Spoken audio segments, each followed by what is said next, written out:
眠れ、永遠に。 What's going on YouTube? My name is FG3000. I'm back in the place to be, and in today's video, we're taking a look at the newest title brought to you by WFS, most famous for Another Eden and Danmachi. This time around, they're teaming up with Square Enix to bring you Echoes of Mana. Now, Echoes of Mana is a brand new simultaneous global launch release action RPG hero collector based on the Mana franchise. Now, the only Mana games that I personally played are Secrets of Mana and Trials of Mana, but even based on that extreme level of casualness, I do know that the shopkeeper is supposed to be dancing a whole lot faster than this, WFS. Here we go again. Now today's video is brought to you by Seven Mortal Sins Ecstasy. Seven Mortal Sins Ecstasy is an upcoming hero collector that follows the story of Lucifer. Now sadly, Lucifer was condemned to the lowest level of hell and all of her power was sealed away. And it's up to you, the player, to follow Lucifer and her partner Leviathan as they journey back to take revenge against the other seven mortal sins. The game, while based on the animation, follows a brand new plot featuring a massive amount of original characters designed by popular original artists from Japan. That fresh new artwork is paired by famous, recognizable voice actors, powerful screen-filling animations, various main story and side stories, and of course, an intimacy system. So you definitely don't want to miss out on Seven Mortal Sins Ecstasy. This game will be officially launched on April the 25th. Definitely follow my links down in the description below. Get pre-registered. That will award you 10 summon scrolls, 50 level 3 trainers, and 50,000 gold. And you guys already know, I'll see you at launch. So let's go ahead and jump on into the game. As far as content on launch, you have main story, which is broken up over 3 different difficulty levels. You do have a little tiny event that's available, but the real event doesn't start for another couple of days. I will be bringing you guys a second video to kind of show you what that's all about. Next up is your training tab, which houses your tried and true daily resource grind. Here's where you're going to spend a lot of your time and your stamina grinding up all of these vigils to unlock your memory boards, which basically unlock a slew of passive stat increases for all of your characters. In addition to that, you'll also be grinding up equipment here as well. And then lastly, you have high level content, which includes an endless tower mode, and that's where we're going to jump into some combat. So here we are on the combat preparation screen. You can bring 6 total heroes to combat, 3 on the field with 3 in reserve, which can be freely swapped back and forth. Now the game will recommend which element type to bring to combat. In this case, the game is recommending win. I can hit this nice little quality of life here, say, you know what, I want my entire team to be a win team, and the game will try its best to create the best win team it possibly can, but we're still early in this game's life, so I have no full teams when it comes to other element types. So we'll stick to all element types right now. However, do keep in mind, recommended will not adjust your memory gems or your equipment sets. All right, so let's go ahead and jump on into combat. Look at that loading screen. So for the sake of this video, I am going to be editing out all of the next loading screens, not to hide them, just for the sake of making the video flow, but do know that yes, this game has quite a few launch issues. Once again, do keep in mind that this is a global launch. It launched in all regions simultaneously, so there is lag issues, there's loading issues, there's, you know, character skills that don't work. There's a lot of stuff going on right now as far as the Echoes of Mana launch. Hopefully WFS can kind of pull those things together. Now, as far as combat is concerned, little side-scrolling action RPG. You can move around the screen, as you guys can see here. I can do basic attacks. Look at my girl Prim go. Like I said, the AI, not the best in the world. If I have the mana to do so, I can cast some of my skills here. What I have found the best way to kind of handle combat is to basically aggro everybody. Just get everybody aggroed up and then just unleash the beast.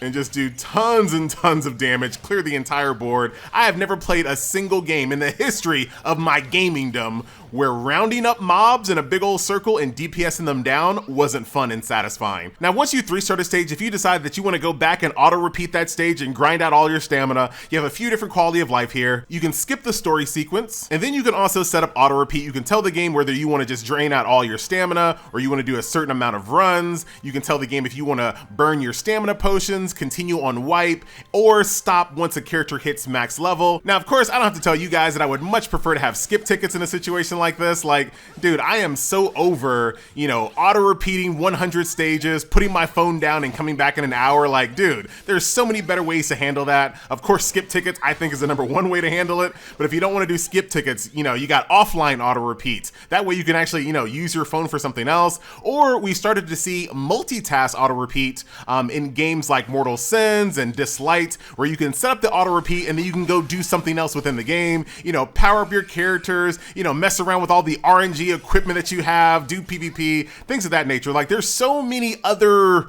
ways you could have handled auto repeats. Unfortunately, WFS decided to go with the old school auto repeat where you throw your phone down, you come back in an hour. However, not to rag on WFS too much, they do have 2 different stamina bars, which I absolutely love to see. So the yellow stamina is for your main story and your tower quest, and then the blue stamina is for your tried and true resource grinds, which I love having those separated. Now, one of the biggest draws of the game is supposed to be the co-op, and believe it or not, FG got an opinion on that too. I hate room-based co-op, dude. I really do. I much prefer just good old-fashioned matchmaking. Throw me in a queue, let me multitask, let me do something else while I'm waiting for the queue to pop. But here you have room-based co-op where you're gonna jump in here, try to jump into a room, hope the game doesn't crash. Hope the game doesn't, the game crashed. So leave this on the screen, FG. So room-based co-op, I can't stand it, right? You're spamming rooms, you're trying to get in the room, you're hoping the room doesn't crash. You're hoping that once you click the button, the room's not full. You hope that once you get into the room, the leader doesn't kick you. Like, I hate room-based co-op, dude. Now, luckily or unluckily, depending on what you're trying to get out of this game, you can always just queue up for these, you know, these co-op dungeons solo. Now, is that gonna be the case when the event co-op comes out? We'll have to see. But as far as these gear dungeons, you can just queue for these bad boys solo. So you might find yourself in a situation like, dude, why would I want to stress out with all this room bouncing rigmarole when I could just queue for this bad boy solo and just get it done? So we'll have to see. We'll have to see how this kind of plans out. But Angela is such a beast. Such a beast. Group them up, DPS them down. But there you go, a nice little look at Echoes of Mana thus far. Overall, I do like the game, believe it or not. The combat is solid, especially when you're fighting bosses. Like, this is when the combat of this game really comes to life when you're fighting bosses. The soundtrack is absolutely killer. I like the characters.